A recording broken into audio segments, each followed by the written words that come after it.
3, 2, 1. Boom! And welcome to the Big Honker Podcast, brought to you by Hemp Hill Farms. I'm Jeff Stanfield with the world famous Andy Shaver. I'm still giving Lou the pet CBD, but half. Just, you know. I take a CBD gummy every night. Oh, well. I sleep good. No. I mean, he doesn't. He's a dog, so he obviously doesn't have problems sleeping, but, you know, I'm starting to hear more of the old man groans from him, so I'm going to alleviate it. I was asked today if you'd got a new puppy yet. I have not. I said, no. I said, Andy's going to go till the bitter end. I'm going to ride it. He deserves it. He's earned me. I would feel like a big piece of shit. Say he, lives another 3 years. I understand. You don't want him to be sitting at home while you're hunting another dog. Right. I get that part of the loyalty part. He's earned that. I can't wait for you to walk in here at 38 years old and think, God dang, I wish I had a fucking dog. Just send me with the young guy. We'll have a new kid. Well, he can walk out. I don't give a shit. If Corey would bring a dog up here for you to use for a season. No, I know. I've got options, but you're gonna let go. How old's Lou now? He's 11. 11. I think Lou's got 2 more years of hunting in him. That's old. That's old for a dog. People are like, oh, that sounds absolutely terrible to tell Andy his dog's only going to live for a couple more years. I said to hunt. I didn't saying Lou might live to be 15 years old. I doubt it. I think San Joaquin Honcho was a field trial dog. Honcho was either 17 or 19 when he died. And I'm going to tell you something. I saw him at a field trial with my dad, probably the last year or two he was alive. And he was the color of that shin sign right there. Just white. Black lab was solid white and gray. Yeah. Just an old man. I'm going to ride it to the bitter end. Well, he's earned it. I've seen something lately where dogs are living 20, 25 years. Mm-hmm. Boy, your wife's not going to be happy if he goes 25 years. She'll live. She'll get over it, though. She's made it 11. All right, anyways, back to Hemp Hill Farm, our sponsor. Let me tell you something. I take a gummy every single night, and I go to bed, and I do not sleep good. I go to bed about 11 or 12 o'clock at night, and I wake up at 6:30, 6:15 this morning. It was 6:12 when I woke up, and I don't wake up sluggish or tired like I do if I take Tylenol PM. Mm-hmm. It's a really good 6 hours sleep. Before we get into this podcast, watch 2 things on Netflix. We watched The Gentleman episode. Yeah. With Guy Ritchie. I've been watching it. Have you? Mm-hmm. I like it. Where are you at on it now? Episode 3 or 4. I like the movie. Oh, there was a movie about that? Yeah, it's got Matthew McConaughey in it. Oh, I didn't have to watch the movie. The episode, it's very good. And it's something me and Mom would not typically like, but because there's so many twists and turns to it. It's very well done. I thought it was really well done. The movie's really good. And the black guy in it reminded me of the black guy from Breaking Bad. It's because it's the black guy from Breaking Bad. That is the same fucking dude. I told Michelle, I said, that's the same character. Yeah.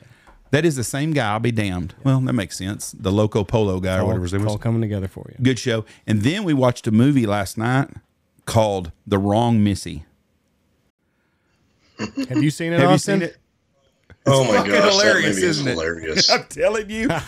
Whenever you did that chuckle, I was like, well, somebody else has seen it. It's Adam Sandler movie, and he's got all his fucking people in there. The guy with the gouch-eyed, one-eyed fuckers in there, Steve too. Buscemi. But it is no, it's not Steve Buscemi. It's another guy that played in there that got in Grown Ups that took whose son was doing all the shit. Doing the triple Lindy off of the swing out in the... Who's he talking about, Austin?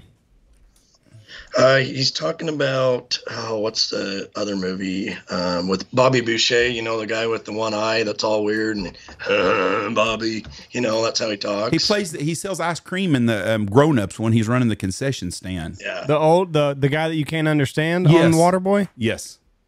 Oh, okay. Yes. Coach O. Right, yeah. But anyways, he's in that movie, and Rob Schneider's in the movie. The chick that played in not Freaks and Geeks, with Katie Cuckoo, the hottie. What's that show called? Big Bang? Big Bang Theory. The girl that played the guy that owns a comic book store, his girlfriend that worked in there, and I can't remember her name. Girlfriend.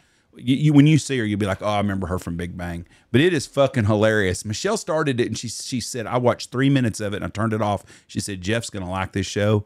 We fucking laughed so hard. It's fucking great. The Wrong Missy. Yeah, it's good, and Adam Sandler's wife's in a lot of the movies people don't realize. So the lady that's competing against David Spade in that show is Adam Sandler's wife. She's pretty hot too. Yeah, they met on Big Daddy. I read. Yeah, that was like one of her roles, and she was a waitress, I think. She's the Barracuda. Yep, the Barracuda. Yeah. That's a fucking great show. I laughed so fucking hard. I never heard of, but I forgot Adam Sandler made a deal with Netflix to do so many movies, but he's not in this movie. David Spade's the guy in it. I'm a bet 10 movies. Is what he's doing with them? That's what the Illuminati gives you. You get 10 films. With who? That's the deal. So you think Adam Sandler's Illuminati guy? If he's got a 10 film deal with Netflix, I don't know if he's got a 10 film that's deal. That's what Cat Williams would say. I'm gonna tell you what I like about Adam Sandler. Adam Sandler keeps his same people in all his movies. He's loyal. He's really loyal to his friends, and thank God Kevin James in it because I think he's a big oversized fuckhead. But most of the people on there, I like Rob Schneider a lot. Me and Rob Schneider are very, very much alike politically for sure because he is very conservative and anti-government. I like how he has a lot of the same music on his movies too in the 80s, you know, type music. But that is a funny ass movie. It's stupid, a lot of parts of it, but it is a really good movie. The last 15 minutes I didn't really care for as much as the first hour and a half, but it is it's one of the better movies Adam Sandler's done, I thought. And I didn't know nothing about the movie. Michelle said, let's go watch this after we watch The Gentleman. She goes, I'm not tired. It was 10 o'clock. So clicked it on. It was Happy Madison come on. I thought, well, hell, this is an Adam Sandler movie. And it is fucking great. When they're in that bar scene, when he's on that first blind date, when it first starts, I cried. So anyways, I'm not going to turn back. With us today, 10 movies. So maybe he's Illuminati then. 10 movie deal with Netflix. With us from Blackfoot, Idaho. I'm assuming you're the first guest we've had on from Blackfoot, Idaho, if I'm guessing. I'm just going to throw that out there. 900 to 1,000 episodes. I mean, we've got Mr. Austin Stewert. Austin, how are you, my friend? I'm doing good. How are you guys doing today? Good. How big's Blackfoot, Idaho? Oh, it's probably, how many is in our town? I think 30,000 people. Oh, it's a big town then. Good sized town. That's a very good sized town. It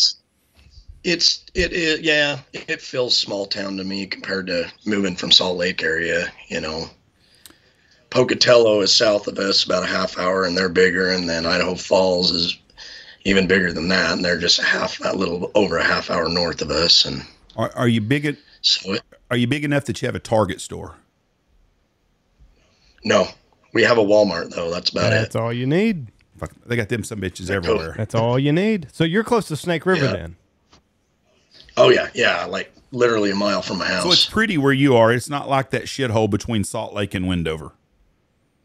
No, heck no. We were talking about before the podcast started with him. That is the most desolate shithole area I've ever seen in my entire life. There's nothing there. Not even grass don't even grow there. No, it's pretty rough out there. Not much going on either. It's nothing to do, and it's a rough drive out there. Yeah, it makes, it's from Salt Lake. It ain't, what is it, like 2.5 hours, but it makes it feel like an all-day drive. The only thing that saved me on that drive that kept me entertained was all the stupid artwork shit that people had put in the sand along the interstate. Oh, yeah. And it's all kinds of stuff. Yeah, I think the only attractive thing out there to go see during the summertime is out on the Bonneville Salt Flats there when they're doing all the high-speed, land record stuff. That would be interesting. What is the... How far are you from Yellowstone? About 2.5 hours. So you're in bear country then, where you live. Yep. Still have yet to get one, but get time to even go. But yeah. What the Salt Lake, is it going dry, or did I read that wrong, or is it way down? It has been. We up until last year we went through about 5 years of drought, it seemed like, and it was drying up, and then they were really getting worried, and they actually got like the church and a lot of farmers that weren't really utilizing their irrigation water as much as they probably needed to kind of help divert water into that to start filling it back up, because that's a big business. Your Morton salt comes from there. There's a big deal there. They were worried about when the wind would kick up, start getting, there's all sorts of chemicals in that ground when it's dry, and the air becomes mercury, toxic, doesn't it? Yeah. Yep. So they were worried about that. But last winter they had record snowfall. We did here too. And I think that made a big difference. I would be willing to bet some of the snow didn't even melt in most places in the mountains there. So, have you hunted the Great Salt Lake? I had when I was younger, but I hated going because you had salt in everything when you get back. I mean, you have to tear everything apart and wash it. But it's good. It's really good hunting. Really good. What hunting. all's on it? Because I've seen like green-winged teal go there, don't they? Cinnamons. Green-winged teal. Every now and again, you'll get lucky and get some sea ducks in there. Pintails. A lot of your diver ducks are out there mainly. Yeah, and it's shallow. It's pretty crazy how shallow it is. Like that drive between Salt Lake and heading west, when you've got the lake on your right-hand side when you go by Tooele, you can damn near walk to the island out there. Wow. So, it's shallow. They kill a lot of, if I'm remembering right, they kill a lot of boot lips there. They kill a lot of pretty ducks. They kill some cinnamons. Am I right on that? They kill cinnamon teal there? Yep, cinnamon teal, green-winged spoonbills, a lot of shovelers, the pintails. I love shovelers. But they can't. Is there freshwater lakes around it? Like we have a brine lake here that they've built these rubber dams, they call them, on to keep salt out of the Red River is what they were doing. Yeah. There's a couple of them up towards the Panhandle area, and we got one of them north of here. And it's a big lake by standards, but it's so salty you can't do shit in it. I mean, it's really, really getting saltier and saltier, and all the fish have died in it. But the ducks will go there, but then they go to a freshwater lake that's by it to go water. Is that the same there? If you hunt the freshwater around there, you can kill a lot of ducks? Yep. So they've got Farmington Bay, another right there next to it is Ogden, Willard Bay. There's several freshwater areas right around that lake that you can hunt and get into. But before I moved up to Idaho, the last few years, it was like, you had to dang near sleep in the parking lot if you wanted to be the first guy out there. And, it was like a race out there in your duck boat. And, it's public land. It is what it is. And sometimes you can help each other depending on how you're set up. And sometimes, you're just shooting ducks passing over, they're just getting shot at like crazy. Are you a Mormon? No. Do the Mormons hunt a lot? They do. Yeah. Yep. And it used to be you could go out on Sunday and, it was pretty bare and you could have your own area, but I think they're starting to realize and break their own rules a little bit and hunt on Sundays as well. Oh, that's part of the religion. They don't hunt on Sundays. They don't do I don't know.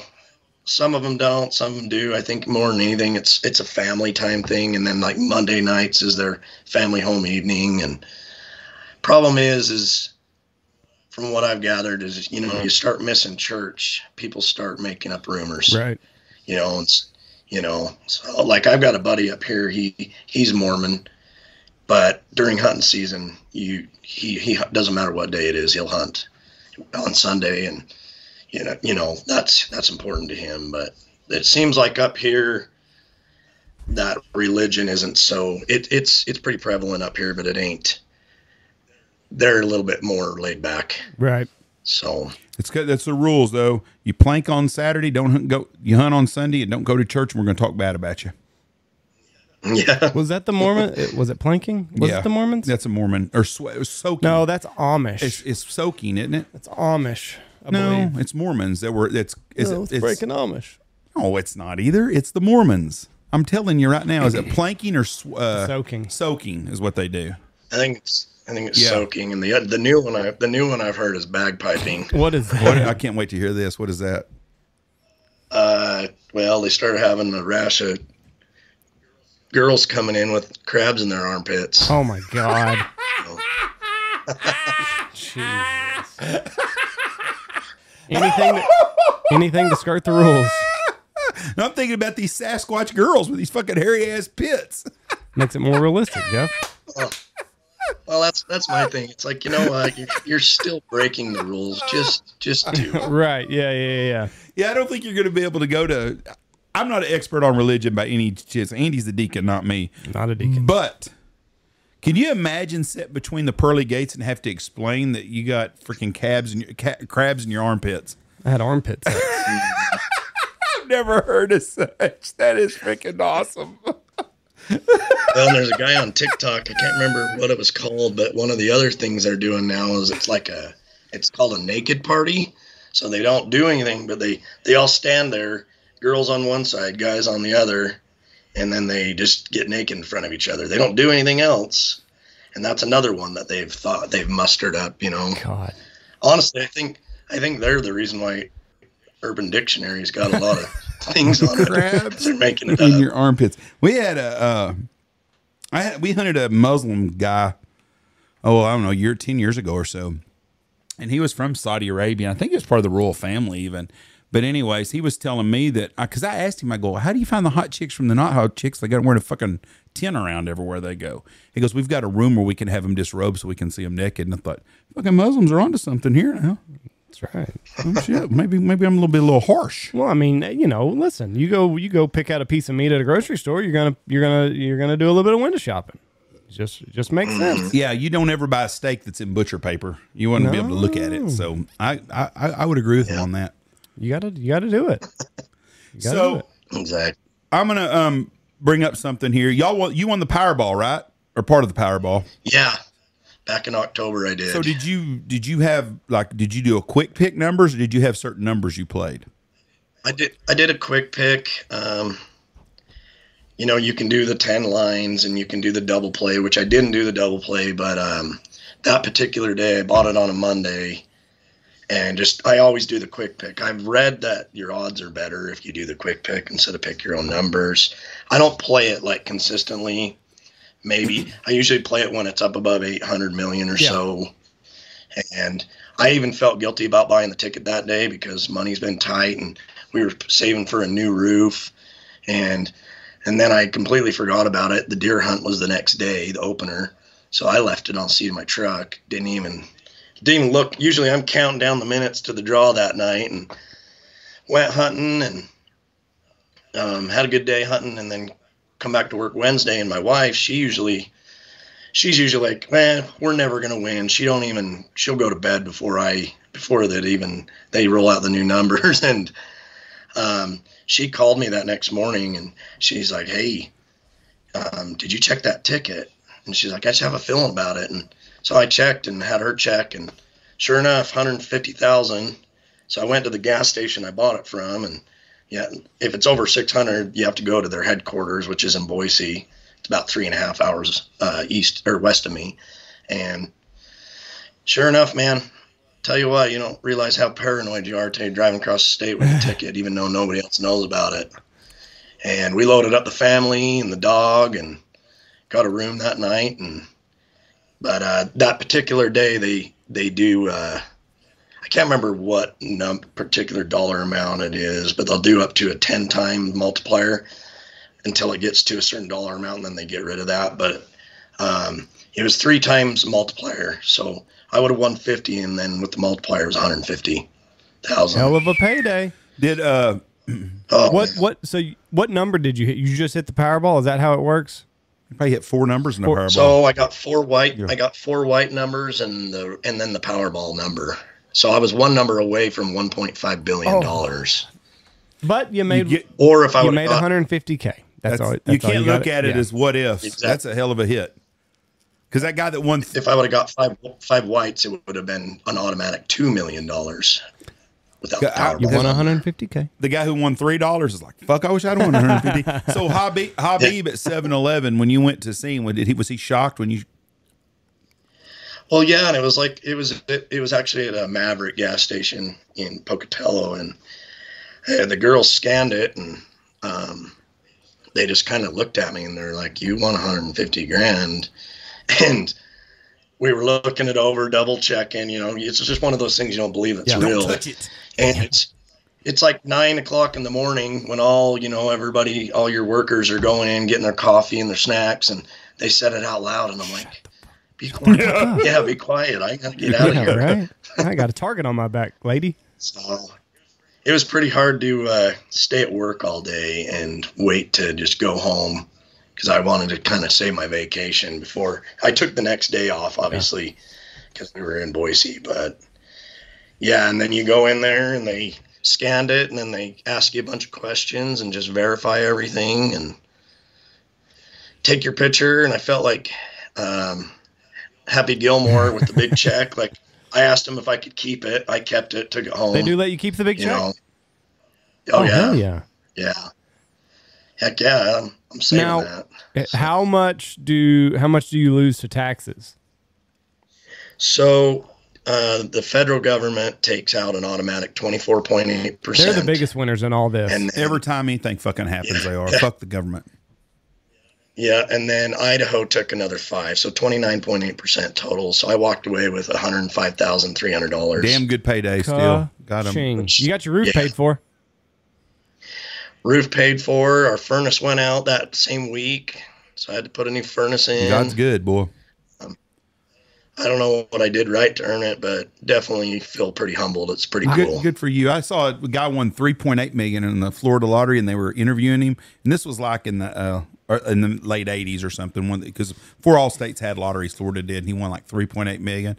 And they interviewed him and said, "What are you gonna do?" He said, "Well, I can't decide if I'm gonna get new tires for the truck or put a roof on the house." You got $3.8 million. Do both. Yeah, do both. I think you can afford to do both things. Did you have like an impulse buy on anything?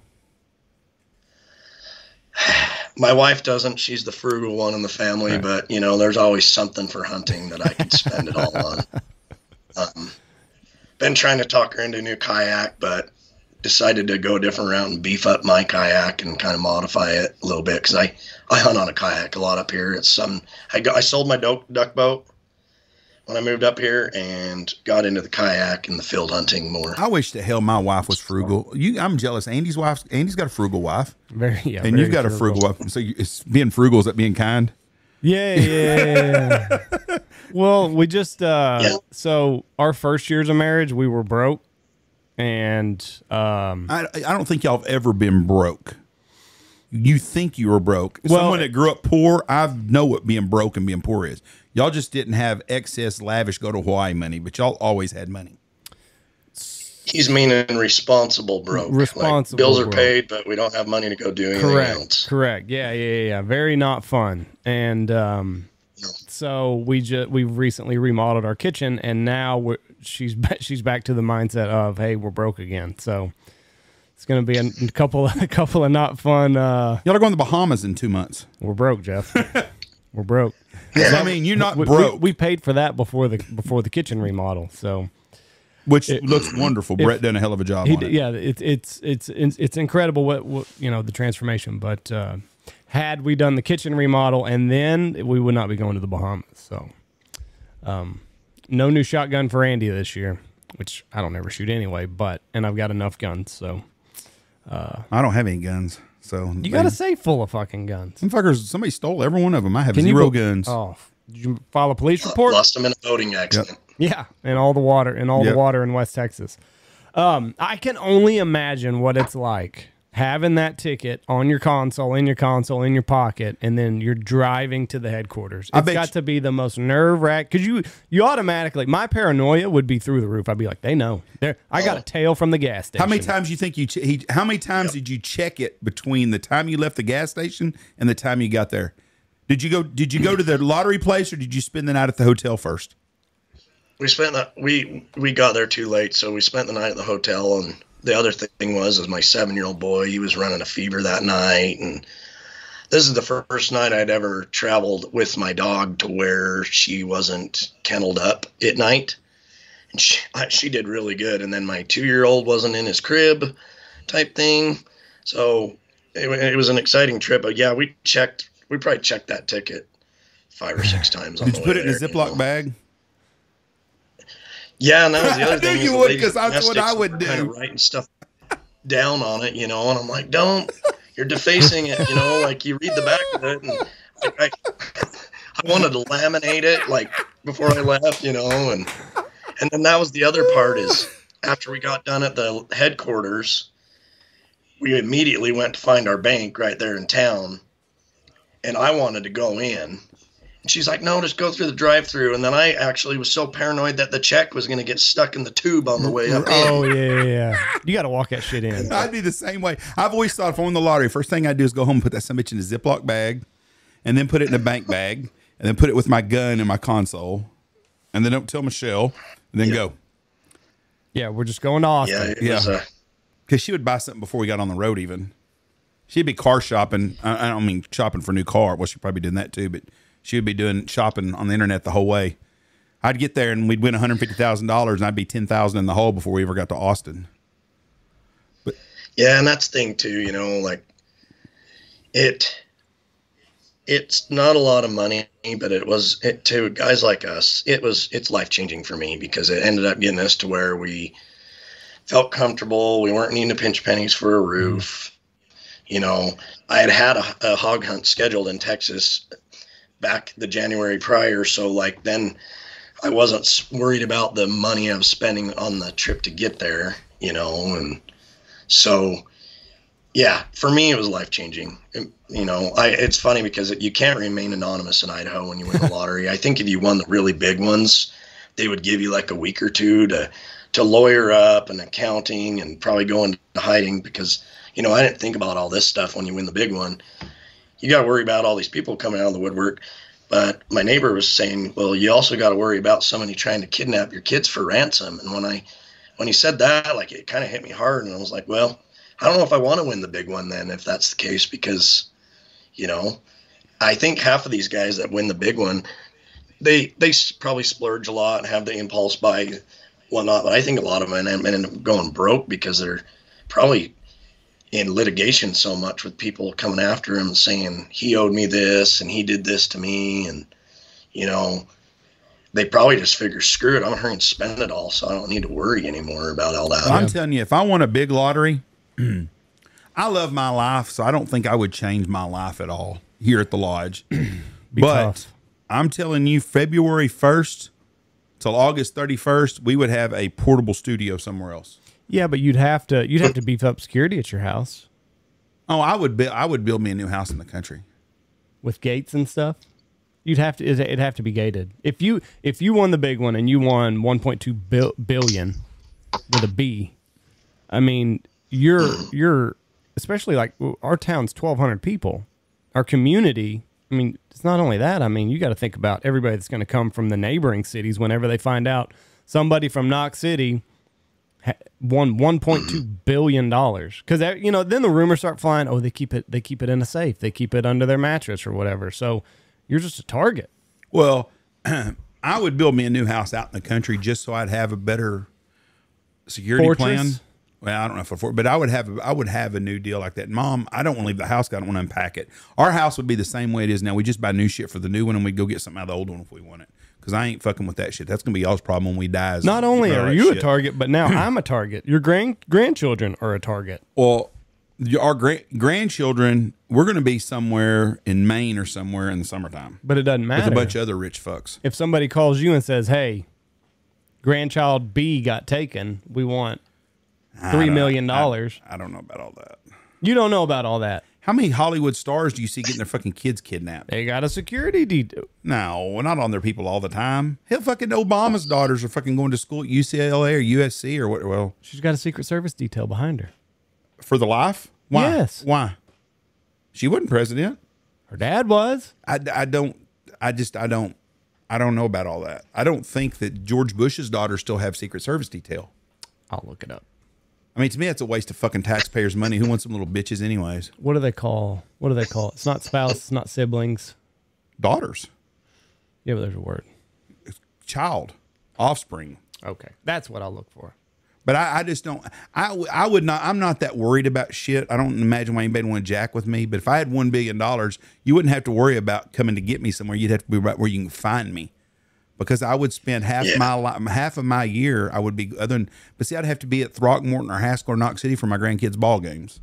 Because I'm not going to change who I am on that kind of deal. Right. I would be a fucking asshole, I'm sure. I would help a lot of people. If I won the lottery, I would set up some trust to help people. I would fix it where all the kids in my area could go to college and not have to worry about having to pay for it. I would do a lot of things to help people. But I'm also a selfish prick and would do shit I like to do. And I'm not worried about getting kidnapped. That kind of stuff that doesn't bother me. You can do all that stuff within, reason, Yes. but you got to make sure you and your family and your kids and your grandkids can benefit off of it and be comfortable as well, But like me and my buddies talk about it all the time. What we do if we won the big one, and I'd obviously retire my mom, retire my dad, my in-laws, my brother-in-law, help him out, You'd be a good person. Just help out, the family. Yeah. I mean, I hate to sound selfish, but I would have certain people that deserve it in my life that I would help out. And even friends, I don't want to go have all this fun hunting by myself if I win all the money. So some of my friends, I'd be like, hey, we're going on a trip. I'll pay for it. Yeah, I'd be a great friend to have. There's no doubt about it in that way. But I also ain't buying into that 30-year. I ain't seen you in 30 years, man. We were best buddies. Fuck off, buddy. I ain't seen you in 30 years. I don't know you nothing. What the sucky thing in the whole deal is you won $150,000 and the government got $25,000 basically of it. Now you think about that guy that won $100 million. How much the government's getting out of that deal? They're getting $25 million to not do a fucking thing like the government always does. So our politicians can piss it off somewhere else. You think about the tax dollars raised per day in our country. And we're broke. It's just fucking amazing me. We're not broke because other places wouldn't loan us fucking money if we were broke. Right, exactly. Well, that's the thing, like the 5% that went to Idaho, I think that's great because Idaho puts, I think, if I'm not sure, but a majority of it, if not all of what they take from you when you win into the school systems. Yeah. And I think that's great. That's fine with me, But yeah, the other 24.8%, it's like, I don't know where it went. Do y'all get money, Andy, from the school, from the lottery commission? Do y'all get a check from them, or does it just come from the Texas General Fund? I think it just comes from the general. I don't think we get anything from. Because that was a big push when they put lotteries in Texas is, it's going to fund schools. Our schools ain't never been so fucking broke ever as they are now. That's all you heard about when they were trying to pass it was the schools. We'll give the schools all this extra money, blah, blah. Well, I don't know where it's going to. It has to be staying in Austin because it's not going to the small schools or the big schools. Seeing like Utahns, I mean, between Wendover, Nevada and Malad City, Idaho, which is right on the border of Utah coming up my way, those guys make so much money off of Utahns because they can't gamble in Utah. It's illegal to even have like a Super Bowl board if somebody found out about it and really wanted to come after you. So, I wish they would have a lottery in Utah. I think they'd do well with it because I'm not kidding you. The majority of Utahns they either go to Evanston, Wyoming, Malad, Idaho, or Wendover to do their gambling or buy Powerball tickets or scratch off tickets. I think it's a great thing that states have rights. Because Utah is a Mormon state. I mean, it's basically, I don't know what the demographics are, but over half the people that live in Utah are Mormons. Is that pretty correct? Yeah, and the county I was from was even more prevalent with Mormons and whatnot. But and they're fine. I mean, I've got family that's LDS Mormon, and they're fine. It's the ones that are judgmental that I can't stand. But I think any religion gets those type of people in them anyway.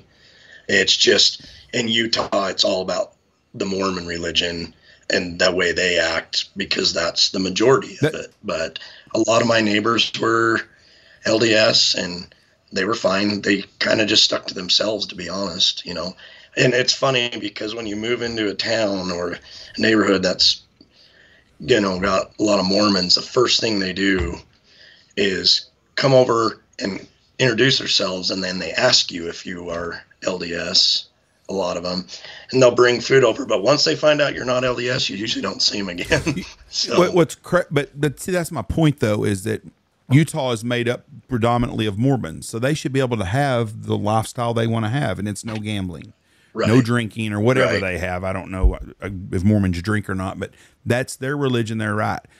Texas, California, as fucked up as California is, the majority of people there are liberals, and they ought to have their fucking, if they want to give abortions to 3-year-old kids, that's California. If you don't like it, move.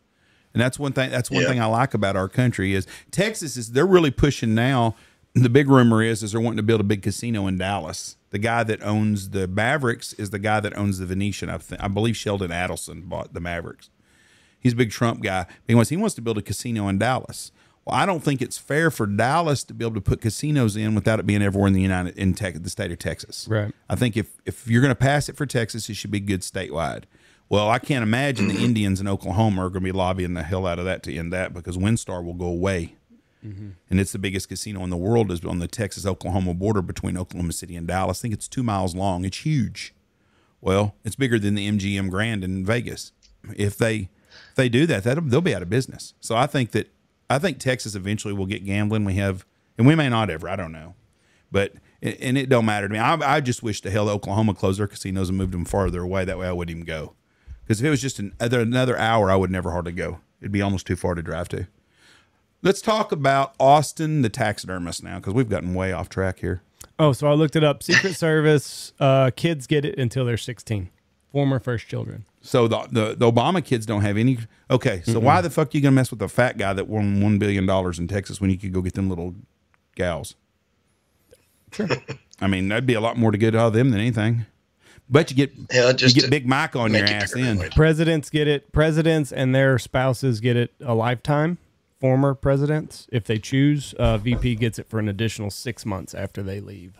Yeah, I saw when Mitt Romney ran for president, in 2012 maybe, it showed him like 2 days after gassing up his car in Utah. He was in Salt Lake City getting gas at a gas pump. Went from being a president to nobody gives two shits about you. Romney? Yeah. He was president? He ran for president. Right. No, I mean, if he would have won the election, right, he would have been having a Secret Service detail. He was pumping gas in his car by himself. Right. Which I'm surprised he can drive because most of them suckers can't do shit like that anymore. When's the last time you think Donald Trump drove himself? 30 years ago, 40 years ago. I don't know. Maybe in the 80s? George W., there's a good story about George W., and I'm not a George W. guy. I think he's a sellout deep stater. But when he got elected president, he has got a ranch in Crawford, Texas.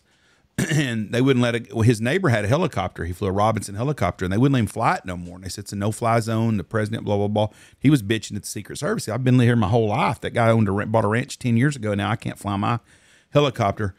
George W. got in his pickup and drove over to talk to the guy one-on-one. Really? Drove right through the fucking gate as president of the United States. Didn't seek Secret Service or nothing with him. He said, I'm good. I drive this road all the fucking time when I was governor. I was going to go down here and talk to my neighbor. Drove in, talked to him, and fixed it where the guy could fly his helicopter, which I thought was really nice of him.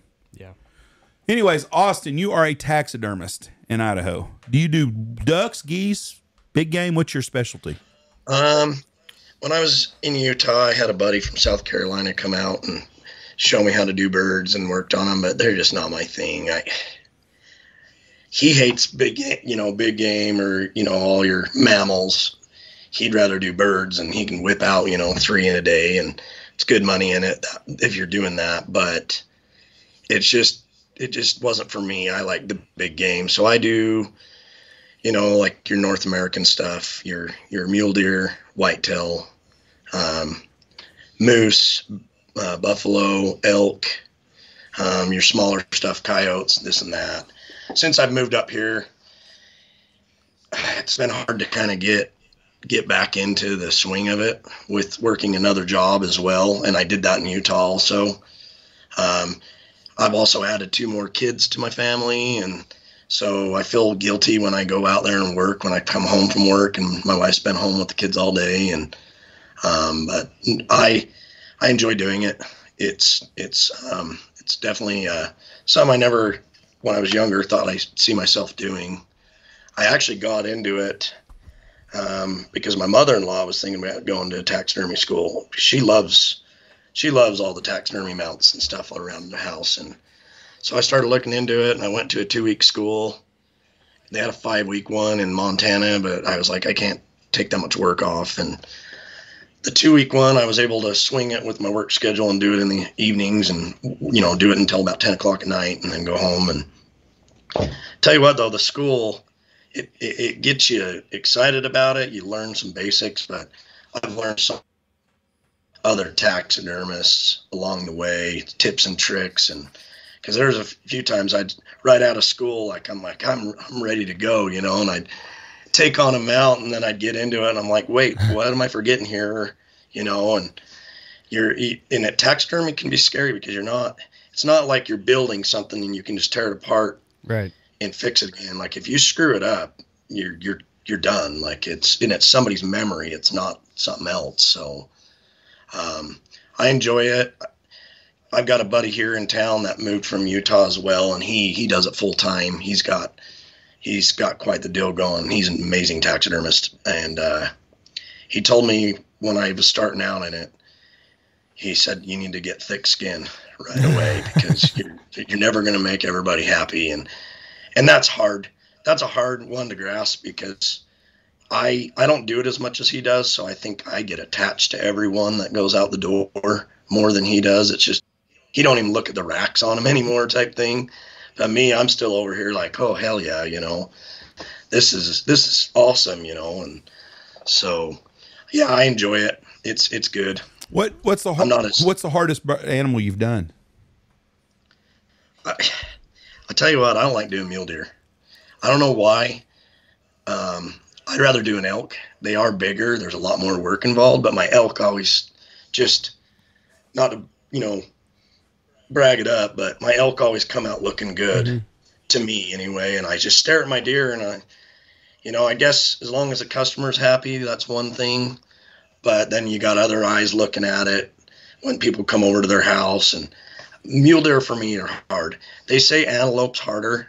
Antelope's another one of my strong suits. Buffalo are easy to me. There's not a lot to them.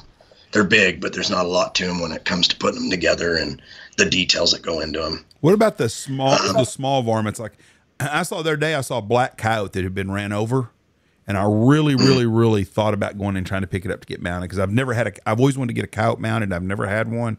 Want one with a duck in its mouth, and I always thought it would be really cool. But I saw a black coyote, which I'd never seen one before, because they're pretty rare. They are, yep. Smaller varmints are tougher to do in some aspects. Like on a deer, you can use the real nose and do all your putty work inside the nostrils and keep the real nose. But on like your mountain lions, even your bears, like you might as well just you just cut the nose off, the real nose, and you get an artificial one in and throw it in, and then it takes away a lot of your work that you'd have to sit there and fight and do. Coyotes are awesome. I love doing coyote mounts. Sewing them. Is there like a mold that you would do for the coyote? Like how do you shape the head? Yep. So when you get the hide all tanned, you take certain measurements, like from the front of the nose to the front of the eye, and then you do a circumference around the neck, circumference around the belly, and then you do one from about the neck back to right with the base of the tail. And then after that, depending on what pose, the customer wants, whether it's like jumping after a chucker or pheasant or just standing there growling, then after that you apply those measurements and you go in and you find one that's going to fit that mold. And I learned my lesson early on that too. You always go 2 inches smaller on what your measurements are, or else you're fighting it, and then you end up tearing the hide back off, and you're trying to thin the form down in those spots. And when you get them that tight, the hair won't lay right either. That's the other problem, right? Is when you're snugging them on that tight, you're just not going to make it look as good as you could if you go those 2 inches less. Is it just because that hide gets tan and does it shrink? It does shrink, yes. And if it's thinned good enough, less cartilage, less hide, the less shrinkage you'll get and the less pull. Mm-hmm. So once, like I just mounted a deer Wednesday, so it's been in the baby sitting phase where I put a bag on its head at night so I don't have to worry about it drying too quick. And then I'll go out, check in the morning for work, and then put a bag on its head again while I'm at work. And then in the evenings when I'm home, I'll pull it off, because like your tear ducts on a deer or an elk, as it starts to dry, those tear ducts will open up. Mm-hmm. Or like you push the eyelids against the glass and that'll start to pull away from the glass. And I mean, we have ways to fix that, but this new hide glue they've got out, well, they've had out for a little while now. It's amazing because you could actually go out there and wrap that deer or whatever you're mounting if you wanted to fix it, and soaked paper towels and bag it. And the next day it's like you were just mounting it the day before, like it's ready to move things around and do what you need to do. Now, I've heard turkeys are an absolute nightmare, especially turkeys that are like full fan or full strut. Yeah. Yep. I've done one, and that buddy that was teaching me birds, he'll do them just upside down. Mm-hmm. And that way the gravity will help everything fan out. But they're a nightmare. I have huge respect for guys who do turkeys, but I think most of your bird taxidermists, just from the pages I'm follow on Facebook and this and that, or going to these taxidermy competitions, their biggest one they can't stand is doing swans. And I've done a swan and they're a nightmare. Really? Why? Yeah. Just because they're greasy. Oh. I mean, you run them on the fleshing wheel and you'll have, a pile of grease, 8 inches tall, this big round sitting on the table at the end of it. And they're just big and bulky and hard to deal with. And then their wings are so long and heavy. I mean, you really got to beef that thing up and stuff to get everything to look right. They're just a nightmare. Heavier gauge wire and all that. I've never seen a swan up close in person. I've seen different swans mounted, but their feathers. You had one land in your decoys once. Yeah, but I didn't walk up to it and inspect it. Oh, okay. But like any swan we have a swan mounted out here, and if you did this swan, I'm not throwing shade at you. It's just like the feathers don't look right. They look clumpy. Like it doesn't look smooth. But I don't know. That's not a really good mount. But I don't know if a swan in nature like has kind of like. Does it make sense? Like the feathers, they're not smooth, but I don't know if a swan's feathers are smooth. Like maybe they're clumpy whenever they're alive and well. I don't know. I've never inspected a swan. But this, like, it looks like clouds almost on it, if that makes sense. On the top of its body or on the belly? bottom? On the belly. Yeah. So on the belly, they'll do that sometimes, and then on their wings, they have some feathers that kind of drop down a little bit. They don't stay up. Right. But when we went to NWTF last month, me and my wife were walking through, and they do the turkey mount competition, and I was like, you have no idea how much work went into making that turkey look as good as it does right now. Like, it's because it was a full strut bird, and it's like, like you got to, if you're not hanging, I've never heard of the hanging it upside down, but I've talked to taxidermists that do a full strut, and it's like, ever so many hours throughout the night, you got to go in and you got to comb those feathers up. Otherwise, they're just going to lay down. It's like, it is not an easy task. Did you hold on just a moment before we get? Did you see the bronze they had there of the mama hen with her wings out with the babies? Really cool. That's a really cool. They've had that 2 years in a row. That's one of my favorite bronzes. Yeah. So it's a mama turkey with her wings out, and all her babies are under like in the rain, sitting on a log with like trying to protect them from the rain. And I always thought that's cool the way that, because I'm sure it really happens. Yeah, there's a picture of it. Oh, there's a real picture of that? Yeah. That's an awesome bronze. I don't know if it's of that bronze, right. But yeah, I've seen pictures where. That's a really cool deal, and motherhood is amazing. So that's another thing about swans too. Like once you get them all skinned and degreased with the fleshing wheel, same thing with any other bird. You'll take it in, you'll get some decently warm water running, and then you just start scrubbing it down with Dawn dish soap to degrease it, and let it soak for an hour in Dawn dish soap, and then you wring it out. Try to get all that grease out, because the problem is the swan's white, mm-hmm. and if you don't get all the grease out, it's going to turn yellow down the road. And I question my buddy's tactics, but I think it's an old school thing, and I thought we were going to degrease this thing, and in my utility sink with dish soap. He's like, no, we need to go get one of those feed tubs and fill it with gasoline, and then we let it soak in gasoline overnight. So my whole backyard reeks of like a gas station. Oh. And then, I'm scared to bring it in my shop because of the fumes. And sure enough, the fumes went out of it and it didn't stink. But holy crap, like I don't think I could ever do that again. So you soak the whole skin in gas, like unleaded gasoline, overnight. Yep, just unleaded gasoline. Just soak it in there and pull it out and let it dry. Yep. That's crazy. I wonder who thought of that. I bet the first guy that did that shit's like, fuck it, I'm just gonna try this. This is a degreaser, and then it worked, and like, some bitch, that works. Because a lot of old mounts that I've seen around the lodge, you know, we've had a lodge for 30 years basically, and I've noticed a lot of the older mounts I've replaced over the years because they start cracking or splitting, or you'll start seeing them turn yellow in some places. And some were done by really good taxidermists, and they just, a leg or something fucks up, and they just.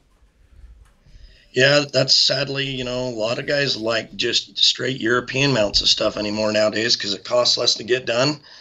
It's easier to transport or store or whatever, and they essentially, unless you drop and break it, they're not going to start to fall apart. I mean, we try to make these things last forever, but they're just not going to, especially if they're near a window where the sun can get in. I mean, you're done. Most of my mounts stay in a dark room unless it's hunting season and the lights are on. The off season, all the shades are pulled and where it stays dark. I find interesting is when you go to a place, an older place or a museum, and you see mounts that are 100, 150 years old. And you're like, wow, that's, you know, that was a damn good taxidermist for back in the day. There's some places I've been in the western states where there's a bull moose or a bull elk in Crested Butte, Colorado. That's at a gas station there, and it's like supposed to be the 8th largest bull elk ever at the time, was the largest in the world. That some bitch is huge. Well, hell, it was mounted in 1930s, I think. You know, that's almost 100 years old. I'm gonna have to look it up because I know I misspoke on how old it is, but I saw it in the 80s, and it was old then.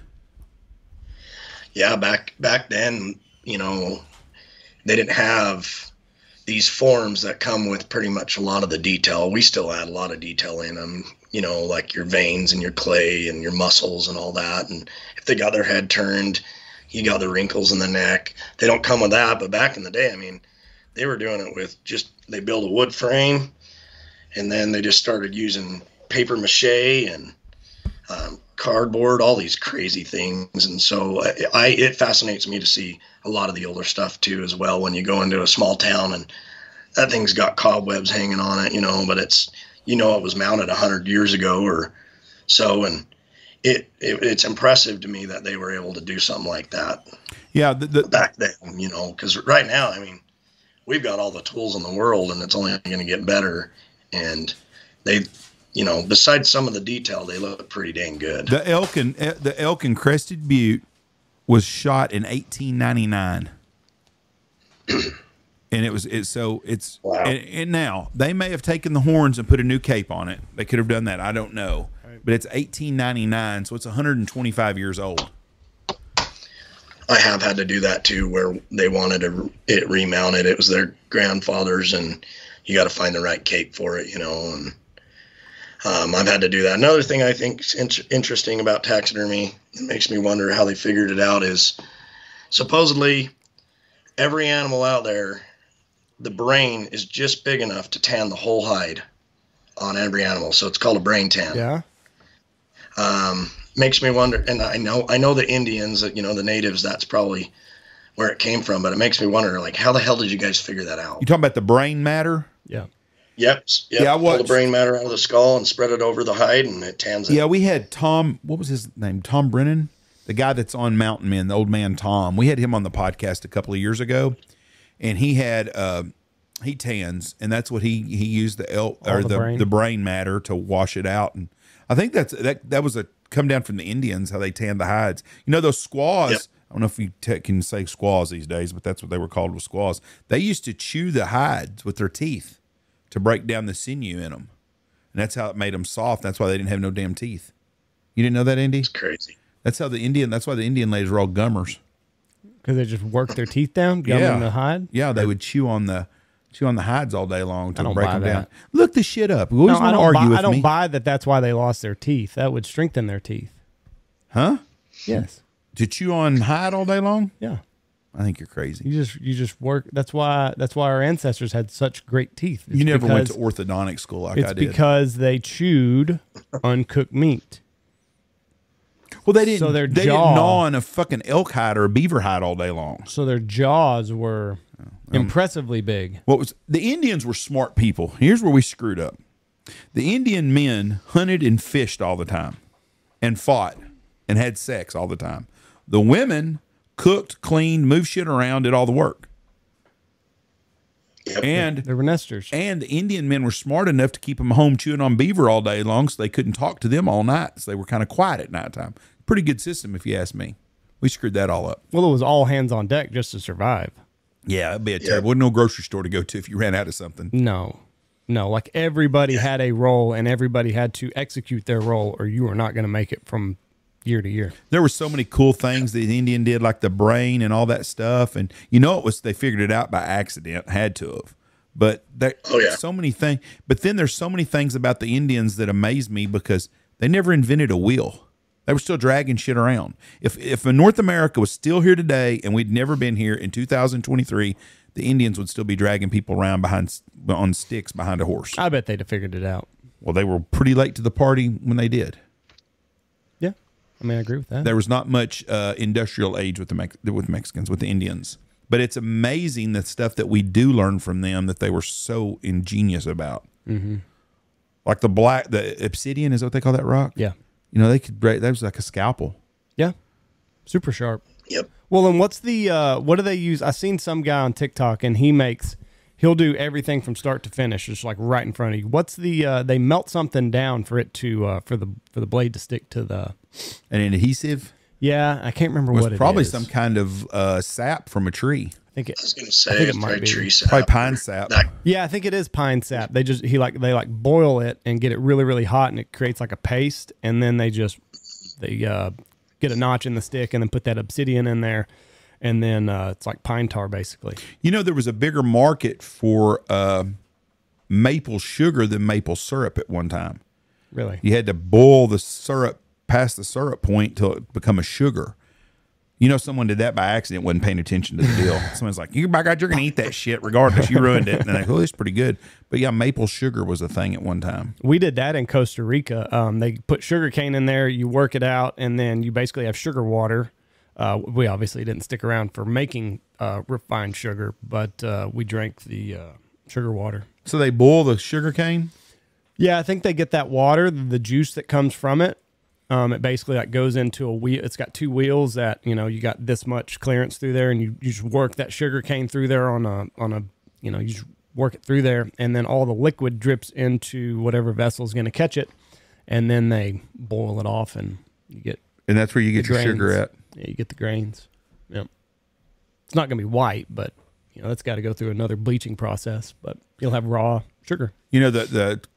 We're getting way off again. The settlers, when they had sugar back in the early days, like the 1700s, they didn't have granulated sugar like we had. It came in a big stick. It was hard as a rock, and they'd have to grind it like you do. You ever seen nutmeg that you actually grind? Yeah. That's how they had to get their sugar, too.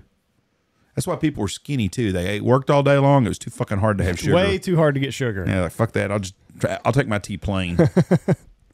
So, what have you done a badger before? Yes, I've done a badger as well. Don't like skinning them. Those things stink. Oh my gosh. Same thing with raccoons. They seem greasy also, both of those. Yeah, I mean, when you skin them out, then you flesh them. Beavers are, oh my gosh, they are loaded with grease. Yeah. Like I actually I never skinned one before, and I got one from a buddy down in southern Utah, where my dad lives, and started skinning it out, and I called my taxidermist buddy over here and like, hey, like I'm wearing, gloves and stuff. I'm like, I can't do this. I'm like, can I pay you extra if your guy do it? Like, I just don't want to do it. Like, I don't want to know how to do it. It's just a mess. But I guess all the wood handles on my knives, my skinning knives are good to go now though. They're preserved for a while. But so, do you get to do much waterfowl hunting with your taxidermy business and your regular job? Yeah, that's like I say, that's kind of the sad part is since I've moved up here, waterfowl hunting has always been my favorite thing to do. And from, the first October to mid-January, I'm hunting at least one day a week, every weekend. My wife probably regrets letting me move up here because I used to, when I lived in Utah, I'd go hunt down in southern Utah, down by Bryce Canyon where my dad lives. And, you didn't get a lot of chances to decoy them in. I really grew up doing a lot of more jump shooting, and the geese was like a freaking once in a great while lucky deal that you'd see them down where my dad lives. And so moving up here, you know, I meet my buddies, my chiropractor, and he was nice enough to inject me into all the hunting around here.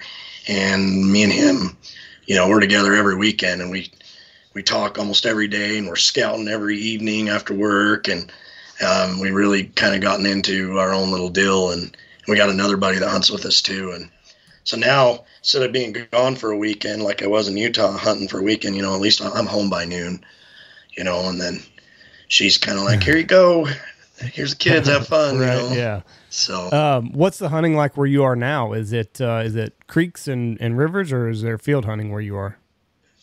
There's field hunting, there's creeks and rivers.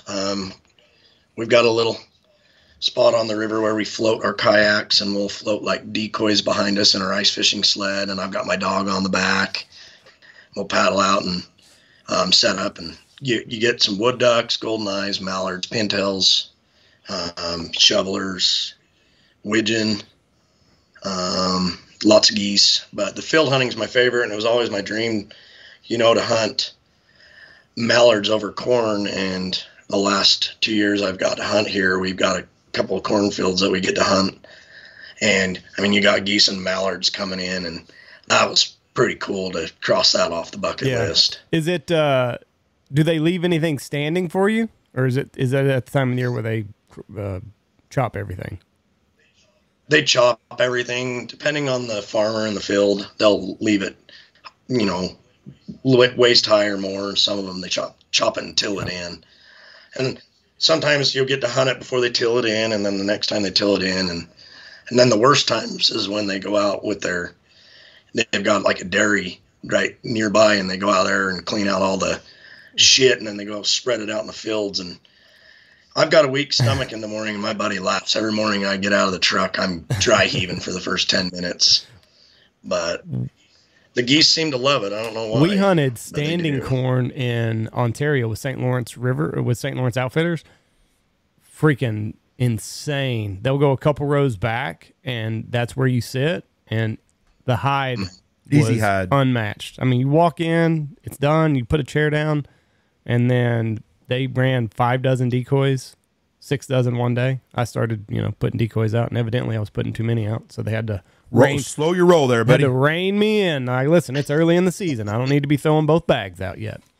But I understand that. But yeah, it was just, I've never hunted that way before. It was ridiculous. It was such a good hide. Such a good hide. It was a beautiful place too. Gosh almighty. You guys that live up north are so blessed, and y'all don't even know it, I think. I mean, we talked about this before we was on air. When you go from Salt Lake City, when you get out of the mountains in the western states, it's all a shithole. There ain't no difference between Pierre, South Dakota, Wendover, Nevada, Bakersfield, California, or Knox City, Texas. There ain't shit there. Well, it's really considered just, even the mountains here, I mean, we're still considered just a high desert. Yeah. You know, you get up in the mountains, and there's sagebrush up there too. Sagebrush, quakies, and pines. And yeah, we're just a high desert. So, I mean, if you drive 10 minutes west of my house, you go, I mean, before you hit another beautiful area and mountains, it's all lava rock and sagebrush. Yeah, Wyoming is the ugliest and prettiest state in the United States.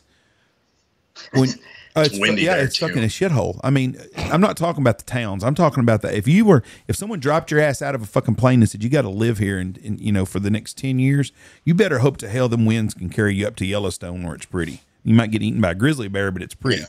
But the rest of that state it's either absolutely beautiful Wyoming, or they ought to put an enema in the son of a bitch. And it's the same way in West Texas, same way in South Dakota.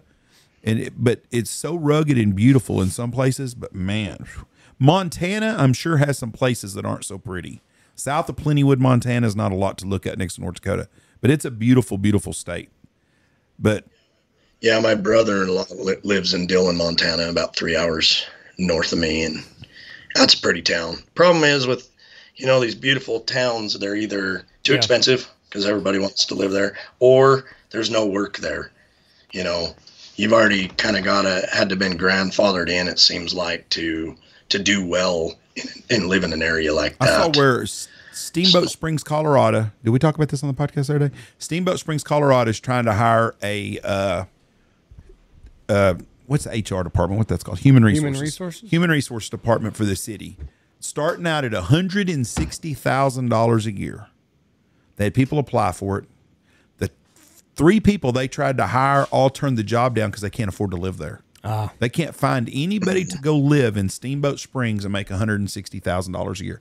Now, $160,000 a year is not going to put you in Beverly Hills, but $160,000 a year is a good living, and you ought to be able to live anywhere in the United States and be able to afford a house.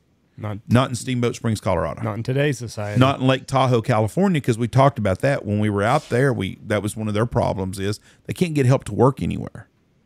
But that is a real issue in in those little towns in the western states. They're picturesque, beautiful places because all them liberal fuckers from California are buying it all up. And the price, but the prices are rising everywhere. Yeah, I couldn't afford to move back to Utah if I wanted to now and have what I have. That was one of the other things, is we sold in a high market. We were on a 1/4 acre lot there, but our high there is closer to the low up here where I'm at. So I was able, to go from a 1/4 acre lot to moving up here and getting a little over an acre and having a shop, that I can utilize more and work out of. And, but I just seen a thing the other day that Utah, California, and Hawaii are now the top 3 most unaffordable places to live. I've never been to Hawaii. I don't have any inkling to go there. Well, they said like a Big Mac in Hawaii is like $18 or something like that. Like that's just ungodly. That's anywhere. Now, did you see that Five Guys deal? A guy bought a cheeseburger at Five Guys, French fries, and a large shake. It was $25 for one guy. Yeah, but Five Guys has always been on the top tier of expensive hamburger joints. And while we're talking hamburgers, I'm going to switch it up. Bingo. Did you see the list in Forbes or one of the magazines of the top 20 hamburgers in the United States? No. Where do you think In-N-Out Burger was? Probably 5. 4. 15 or 16. Really? It was right below Culver's.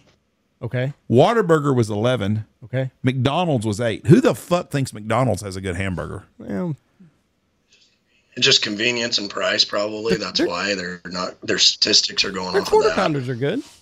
They're not as good as any of them other places' burgers. They're good. I mean, they're not a damn top. They're not ahead of In-N-Out, Whataburger, or Culver's. I think McDonald's has the best fries. I'm not going to argue fries at all because they have really good fries. I like Chick-fil-A's because I like their waffle fries. And I thought it was cool on our way back from Texas hog hunting back in January when we went through New Mexico because we stopped and seen Fort Sumner, where Billy the Kid's grave. Allegedly. Andy trashes that town, but yes, I agree with you 100%. That's another shithole, isn't it? It's not very good. It's not a pretty place. Yeah. It's not a pretty place, no. But when you go to McDonald's in New Mexico, you can order green chili, but chilies on your hamburger. Yeah. And that's part of the menu. And so my uncle's like, yeah, you got to try this. Because he got to see a lot of stuff down there in Texas and New Mexico because he had a boy who had a rodeo scholarship down there. So he traveled down there a lot to Texas. And so he was kind of our guide on that trip on our way there because we left a day and a half early. It was me and my dad and my uncles and some friends. And so we were able to see a lot of things on the way there. Texas was pretty cool. I've always wanted to go. We were over in Anson. Yeah. I don't know. South of us. 30 minutes. Go through there all the time. 45 minutes south of us. Anson, Texas. Not named after Anson Jones, I just found out. So Jackson Hole, Wyoming has, according to Forbes, a burger joint that is in the top 10. McPhail's Burgers in Jackson Hole, Wyoming. That's not very far from me. I'll have to go. You got to go check it out. But there's no fast food burgers on here. Like these are all mom and pop. McDonald's was on there. I'm not finding that. Coyote Bluff Cafe in Amarillo. I might have been on something besides Forbes. Another thing I picked off the internet. I'm fact checking Andy today. January 2021. If you bought a house, and it don't say how much the house was, your payments on a 3% loan was $1,300 a month. People can afford $1,300 a month to buy a home. Today, it's $2,100 a month. What are you fact checking me about? You told me the other day that young people can't afford to buy housing. Yeah, they can't. You could, though, in 2020. You told me the other day, I don't understand what Trump coming in office, how that's going to make a difference. That shows a big difference right there. You could afford to buy a house when Donald Trump was in business, when he was in office. But you can't afford to today. See, interest rates are killing it. And he will fix a bunch of that. That's one of the good things. You're not helping you just proved my point. I'm not talking about when Trump was in office. You told me the other day, what good would it do if he come in office? How would he fix anything? That's the way he can fix some things. How? The home payments, when he was in office, you could buy a home at $1,300 a month, the 3-bedroom affordable home for a family. Today it's $2,200. People can't afford the $2,200. They could afford $1,300. But the economy's good now, or was good then. And the economy will get back better when he's in office. It will be better again. That's that whole argument. Oh. That's the whole thing. I've took some pictures every once in a while. I see something. I thought I'm gonna bring this up with Andy. There's another one I had too that was an interesting fact. Since we're talking facts. Since you're not discrediting anything that I said. Yes, I am. You're proving my point. Earth's population is 7.8 billion people. Right. 11% live in Europe. 60% live in Asia.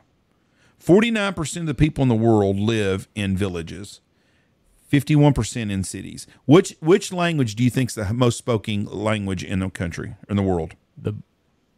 What's the question? What the fuck does this have to do with Mountain of Buffalo? It don't, but we're talking about other things. What do you think the number one language spoken in the world or worldwide is? I'm going to say Spanish. What do you think, Austin? English. Nope. Chinese. 12% of the people in the world speak Chinese. 5% Spanish. Wow. 3% Arabic. Well, so I wasn't that wrong. I wouldn't have never guessed. 75%, 87% of the people in the world have clean water. 13% don't. 75% of the people have mobile phones. 25% don't. 7% of the people received higher education. 93% of the people never went to college or university in this country. I believe that. What's the number one religion? Islamic. No, Christians still 33%, but the Muslims are catching us quick. Huh. Interesting. 26% of the people in the world live to be less than 14. That's crazy to me. Yeah, I knew that. That must be really wiped out in Africa and South America to have a lot of deaths. Anyways, that was just some more fun facts there. We appreciate your fun facts. Jeff. Yeah. Fun facts with Jeff. It's going to be a new segment on here. So where you live at in Idaho, are y'all being overran from people from California coming in there buying everything up? I think a little bit. I think they don't even like Utahns moving up here either. Everybody's an outcast. And I get it, because the problem is you get a whole rash of people moving up here, buying these homes at a higher price than what they paid. And then it raises their property taxes up. And I'd say the Californians that are moving up here, at least in our area, they're the ones that don't want to live like that anymore. They don't want to be governed like that anymore. They want to live this lifestyle. Down where my dad lives, he kind of lives more in a tourist town. He's getting those ones that are moving in that want to, change things to the way they left. And they don't like the smell of cows and cow shit and driving over cow shit when they drive up the dirt road to their house. And, those are the ones that are a problem. It's like, you move out to the country, you got to deal with all the smells and this and that go along with it. I would take being stuck behind a tractor, heading down to his next field all day long, or cattle that they're moving down the road. I'll take that all day long over traffic jam and drive around with a bunch of other ornery people. But yeah, I think for the most part, the Californians we've got up here, they're good. They're good. Everyone that I've met. And it's funny because Idaho's pretty vigilant towards that. And I've seen like a rental car where they put a sticker on the back of it and said, and it had California plates, and it said, "I'm not from California. This is a rental." So, and I think the biggest thing is they hate seeing them up on the mountain during hunt season. That's the biggest pet peeve. Yeah. It all makes sense. Things are changing. Well, listen, man, this has been a lot of fun. Congratulations on your big win. It sounds like You know, you're not going to blow it all on a fast car or anything like that. So we appreciate you hopping on here with us and talking about your big win, talking about your taxidermy and everything you got going on there in Idaho. So if somebody wants to get some work done from you, I'm going to name your business Powerball Taxidermy. So, you know, there you go. Free, Perfect. Yeah, free representation. How can they get a hold of you if they want to send something up to you? Just look me up on Facebook and message me, whether you go under Austin Stewart or on Instagram as well. It's Black Pine Taxidermy. Powerball Taxidermy sounds better. Might have to change it, change the slogan. My wife actually she went to college to be a mortician, and she's got her degree in that, and mortician and a funeral director. So I've always joked around and said you can drop your mother-in-law off and your deer at the same time. One-stop shop. Death entered your family, and we got you covered. Well, listen, Austin, you take care of yourself up there. Keep doing what you're doing, and congratulations on your big win, my friend. Yeah. Right. Appreciate you guys. Thank you. If you're ever back in this neck of the woods, you know, give us a shout. I will for sure. Bud. Take care of yourself. Thanks. God bless and thank you, bud. Bye. So before we get off here, hold on, Mr. Fun Fact. I got a question for you though too. Okay. So go ahead. You go yours first. No, it just carried over with what you were saying. So child mortality in 1800. Oh fuck! I should have taken that off. I was gonna make you guess first. Now you've already seen it. Go ahead. I didn't even look anyways. What's your guess on? Well, I saw the graph was from way high to way low. So okay, what's your guess on the percentage of children that never reached their 5th birthday in 1800? Probably a third of them. Almost 50%. No shit. I know it was bad. 46. In the 1800s? In 1800. Yeah, flu. Could you imagine the things that your children have had if they didn't have modern medicine? Yeah, Reese wouldn't be here for sure. Yeah. So yeah, there's 1800. This is out of 1,000. So 462 out of 1,000. And then it drops off. I wonder what the spike was. What kind of, I wonder if that was the Spanish flu. Probably 1880. I'd probably, have to look it up. if I was guessing. And then we had another, 1920. That might have been Spanish flu. Right there. 1800 could have been any kind of flu or some kind of the plague or some shit. Right. That might have been the bubonic plague. Is that that's in the United States though? This was worldwide. Okay, I can look up worldwide because I promise you, in the worldwide, because some of them other places have such a deal. What do you think's going on? Oh, well, we're going to talk about a couple of things real quick. So it's about the same. 30. It's actually lower worldwide.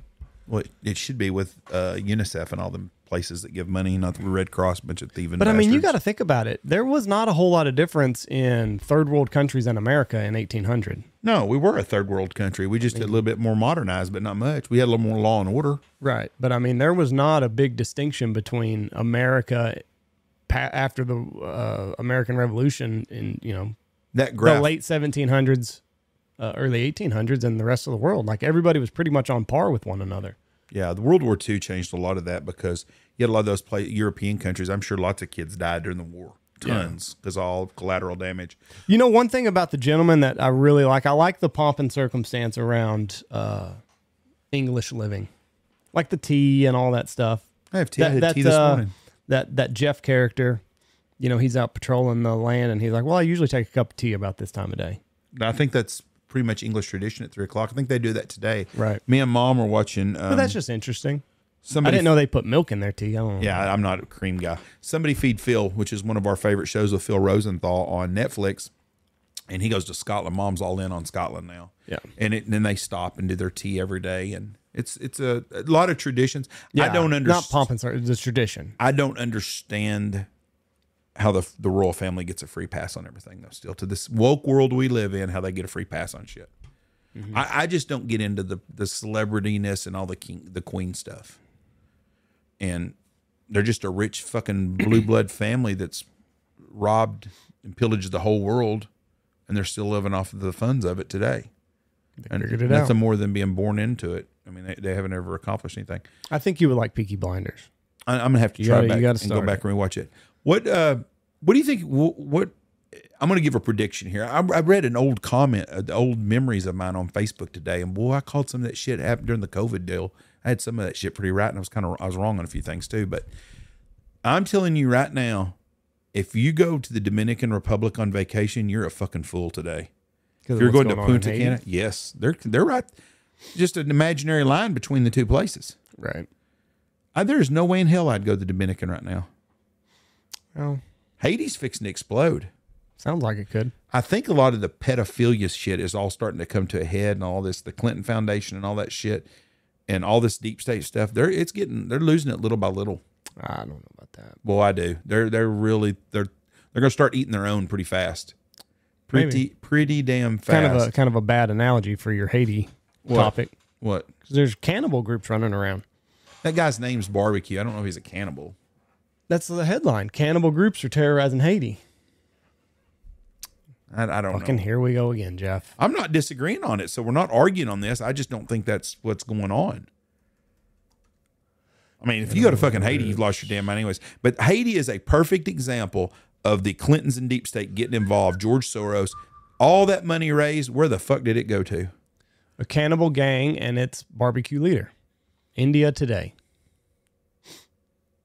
Cannibalism trial that shook Haiti. The guy that's called Barbecue, though, his mom owned a barbecue shop. You tell me you were eating humans there? Haiti has ascended into chaos, and its prime minister had resigned. A game leader projected himself, most powerful person, burning people alive. Maybe they deserved it. Maybe. Sounds like they might just be cleaning their own. I don't know. I think that's what's going on. They finally have had enough of it. Jesus, for 10 freaking years or 20 years, however long ago that shit happened, all that money raised for stuff, and that place is worse off than it was before the freaking, amid the rise of barbecue, a video has emerged that shows a member of the cannibal gang eating human body parts. You can watch Pornhub and see that. The video on X shows a Haitian man tearing flesh from the leg of a burning corpse and eating it. Oh. So, see, that's what scares me for me. 89-7. See, that scares me bad. For me personally. Well, you're dead. Because I'm oversized. Point. Oh. I'm going to be a target. A skinny guy. Nobody wants to eat the skinny guy. But when we went to the Dominican, I mean, Haiti was already a shithole. It's gotten a lot worse, though. I'm not debating that. I'm just saying, if you go down there, you're taking a chance that imaginary line is people's going to get them going. Sure. So here is LA Times top 10 burgers. Okay. I wish I started to screenshot, but I was busy. A&W at 11. I don't think I've ever had their burger. Shake Shack Smash Burger. I've never had a Smash Burger. One of those. Five Guys. I've had Five Guys. It was all right. Culver's. Very good. Whataburger. It's good. In-N-Out at number 5. Yeah. McDonald's at 4. Ugh. Freddy's Frozen Custards and Steak Burgers at 3. Those fucking are good. Phenomenal. Carl's Jr. Can't say I've ever had one. I had it when it was Hardee's. And Fat Burger. Never had a Fat Burger. Never had a Fat Burger. It's I an think LA that's deal. pretty regional, so I don't know how that. But it's written by the LA Times, so I mean, do we really expect anything different? I'm surprised In-N-Out wasn't higher, being that this was an LA Times article. Well, In-N-Out's not a liberal place, so they don't like them probably. I'm not a big fan of thick burgers. Right. I want my patties to be real thin and lots of cheese. That's why Freddy's is so good. Freddy's is freaking awesome. I think Freddy's is my favorite hamburger joint there is now. It's good. They have a really good hamburger. I did not know it was a Wichita, Kansas plane. What else? Fact check. What else is a famous franchise started in Wichita, Kansas? Food place. KFC. Pizza Hut. Is a KFC. See? Not KFC. KFC's Kentucky. Go to McDonald's, you got to get the quarter pounder with cheese. It's all fresh meat. I'm just not a big McDonald's guy. You don't have to be. Their fries are very good and their chicken nuggets are good. There's that picture. There's your hen. That's the same. That's that bronze is of that picture. Oh, it might be, yeah. That's a really cool picture, though. I like that. It shows motherhood at its best. We'll touch, for all the people that don't like football, we're going to talk football for a second. What do you think about free agency real quick? I thought Saquon going to Philadelphia was huge, and I think he'll be the number 1 fantasy running back this year. I don't understand the running back shuffle. DeAndre Swift went to the Bears. I mean, it's just you basically like. Well, I think the Philadelphia upgraded from Swift to Saquon. I think that's an upgrade for them. Paying more money. It cost them more money. There's no doubt about it. The Giants signed Devin Singletary. They saved $30 million there. Right. I think $30 million can go to a lot of things. I just don't think that there's a whole lot of Differences difference between Saquon and DeAndre. I mean, obviously, I just don't think it's worth the extra price tag. I think some running backs are transformational. What's the word I'm looking for here? Yeah. I thought Austin Eckler in his prime was. He's a commander now, isn't he? Yeah. Which it ain't gonna make no difference. I got that Robinson kid. He's a running back by committee guy. He's got paid $5 million a year, good living. Saquon is one of those guys. I thought Zeke's first 3 or 4 years before they ran him to death, I thought he was one of those guys that's got that burst of speed that's strong enough. Who am I forgetting about that's a good running back this last year? Oh, Nick Chubb is one of those guys when he's healthy. But there's just not a lot of the guys that are over the top backs. They're good backs. Derrick Henry in his prime was. Derrick Henry's not in his prime no more. Derrick Henry's going to sign with the Cowboys probably, and he probably will run for 1,000 yards, but he can't catch the fucking ball. So I don't understand what the big, I'd rather have him as a goal line back. Right. I don't understand. Aaron Jones, I don't understand that move. Green Bay got Josh Jacobs. I mean, he's 3 years younger.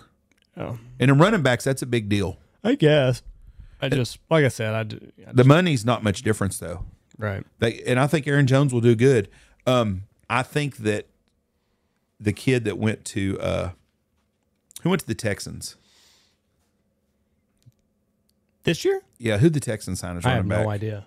They signed somebody as a running back.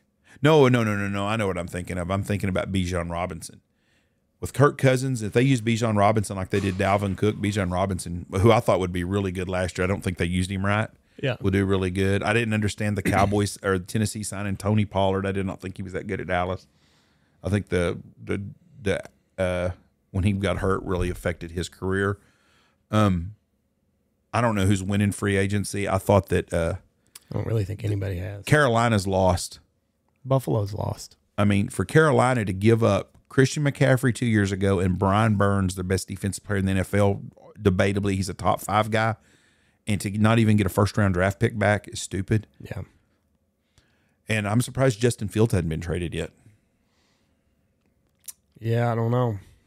I mean, surely they're going to trade him before the draft. You'd figure. But I'm ready for football. Yeah, it'll be good when it gets here. I'm so ready for all that to go on. You can watch the UFL. Not interested at all. Not at all. It doesn't excite me. There's no reason to watch it. Because nobody likes football in the spring, Jeff. I'm with you 100% there. I'm ready for it to start, but right now I don't want to. I like the NFL expanding by another game. I like that deal, and that looks like that's going to happen. Mm-hmm. And the Super Bowl probably will be played the last week of February. Yep. So I am glad about that. All right. Anything else going on? We got Coyote Man in studio on Friday. That podcast will come out the next following Monday. And what else? We got anything? That's it. That's all I can think of right now. Got Ashley Barta on tomorrow. Talk shop, Lady Hunter. God bless y'all. Have a great day. Love you. Bye. Watch for those deer. Check out our sponsors. Go check out Shin Gear, Looking Glass Podcast, Lucky Duck, Ducks Unlimited, Double T British Kennels, Mallard Bay, Mossberg, Stanfield Outfitters, Alpha Outdoor Specialties, Hemp Hill Farm. Use the promo code BHP. Dirty Duck Coffee, Dive Bomb Ministries, Pacific Calls. BHP25 is the promo code there. Boss Shot Shells and MLR Graphics.